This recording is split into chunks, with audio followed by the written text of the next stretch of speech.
The Man Who Erased Himself, The Quantum Files, Number 1.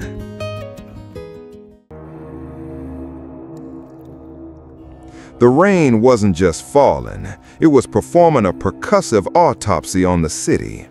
Each drop hit the window of my office like a tiny, insistent tap from a coroner's hammer.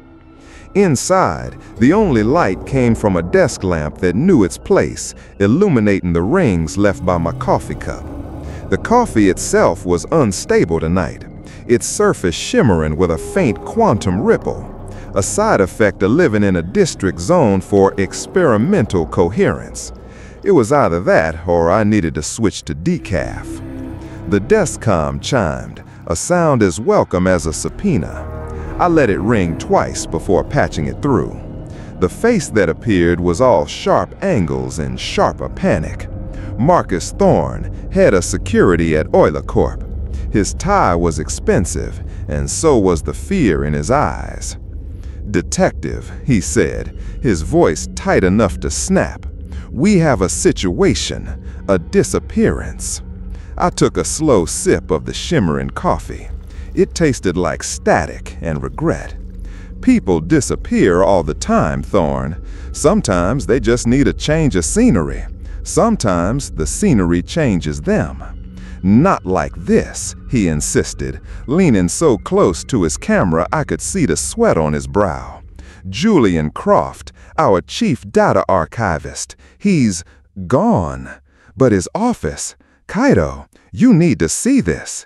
It's like he was never there at all." The words hung in the air, heavier than the storm outside. Never there at all. In this city, that wasn't just a figure of speech. It was a possibility. I grabbed my trench coat, a relic from a time when reality was a bit more reliable. "Send in my coordinates," I said, cutting the feed. "Try not to let anything else go missing before I arrive." The Euler Corp tower was a needle of glass and ambition, piercing a sky bruised with neon and storm clouds. Thorne met me at the lobby, his composure as fragile as a soap bubble. We rode the silent magnetic elevator to the 73rd floor, the archivist division. The air here was different, chilled, sterile, and humming with the sound of information being perpetually sorted. "His office is this way," Thorne said, leading me down a hallway of brushed steel and frosted glass. The office of Julian Croft was offensively neat. A minimalist desk, a sleek terminal, an ergonomic chair. Everything was in its perfect corporate-approved place. There was no sign of a struggle, no overturned furniture, no spilled coffee. There was no sign of anything. That was the problem. "His files?" I asked, running a gloved hand over the blank, dark screen of his terminal. "Wiped," Thorne said, his voice a whisper. "Not deleted. There's no deletion signature. It's a clean slate. The server logs show the files exist, but the data within them is null.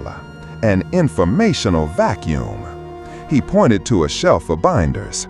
His hard copies, same thing. The pages are blank. The ink is gone. I walked over to the binders. He was right. Page after page of pristine, empty paper. I've seen data stolen, corrupted, encrypted. I'd never seen it unwritten. "We checked everything," Thorne continued, his voice cracking. "His name on the employee roster, his parking space allocation, even his digital signature on company-wide memos. All of it, blank. The space for the information is there, but the name Julian Croft has been scrubbed from existence within this building." My eyes scanned the room, looking for the anomaly, the one thing out of place in this symphony of nothing. And then I saw it. On the expensive ergonomic chair, there was a shimmer, a faint man-shaped outline of heat and distorted light that flickered at the edge of perception. A quantum signature, an echo. It was the ghost of a man who had decided to become a ghost. I walked closer, My footsteps unnaturally loud in the silent room. What about personal effects? Anything missing? Anything left behind? Thorne shook his head. His wallet, keys, access card, all on the desk. It's like he just dissolved.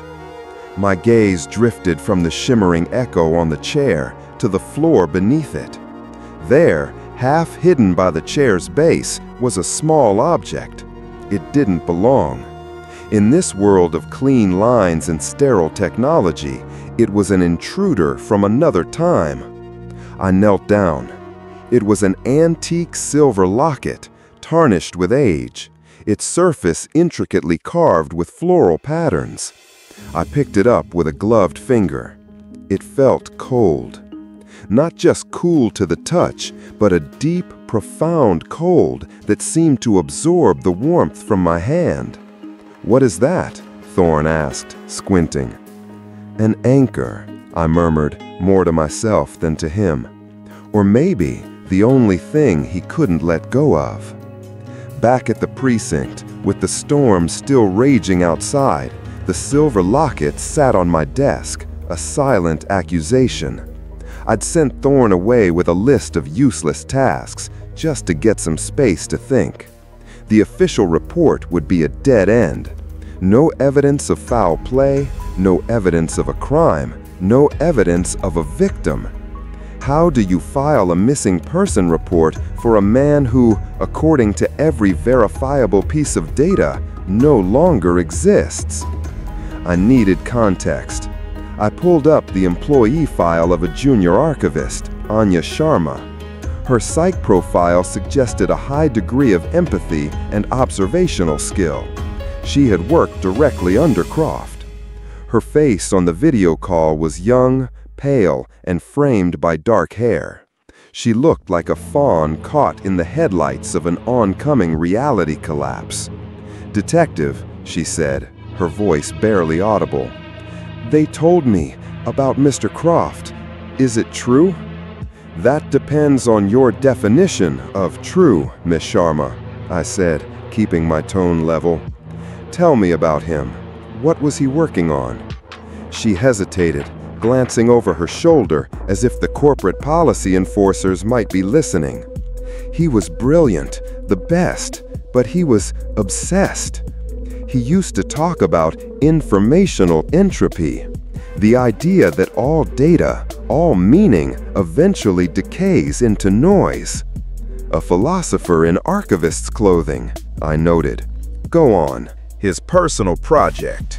He called it the informational vacuum. He believed that true perfection wasn't a state of complete information, but a state of complete absence. A platonic ideal, a perfect blank slate, free from the noise of existence." My gaze fell on the locket on my desk. Did he have any family? Any attachments? Anya's eyes filled with something like pity. "His wife, she passed away 3 years ago. It broke him. He was never the same. He carried that locket everywhere." She paused. "He said it was the only thing that still felt real." I held the locket up to the camera. "This?" She gasped, her hand flying to her mouth. "Yes, that's it. He said it contained the only piece of information that could never decay." After the call, I sat in the dark, the locket in my palm. Its coldness was a constant. I opened it. There was no picture inside, just a perfectly smooth, polished silver surface. It didn't reflect my face. It didn't reflect anything. It was a perfect void. And that's when the pieces clicked into place. It wasn't a murder. It wasn't a kidnapping. It was a suicide, performed on a conceptual level. Julian Croft, a man drowning in grief, a man who saw existence as noisy, imperfect data, had built a weapon to erase information, and then he had turned it on himself. He wanted to become his platonic ideal, a perfect blank, a quiet void. He scrubbed the logical, factual data of his own existence from the world. His name, his files, his records. But he made one mistake: the locket. It didn't contain a picture. It contained a memory. It contained love and grief. And that kind of information isn't logical. It isn't stored on servers or written in ink. It's a quantum ghost, an emotional signature entangled with the fabric of reality itself. His machine, so perfect at erasing data, was powerless against it. The locket was the anchor that kept his quantum echo tethered to that chair, a shimmering testament to the one piece of noise he couldn't bear to erase. He had successfully deleted himself, but he had failed to delete his love for his wife. I closed the locket. Case solved. No culprit to arrest, no justice to serve. Just a profound, chilling emptiness in a high-tech office and a ghost in a silver locket. In the city of endless data, the most human thing Julian Croft ever did was press delete. The truth is a flickering candle in the dark. If you want to help us keep it lit, share this file. Subscribe for the next case. The city has more secrets to tell.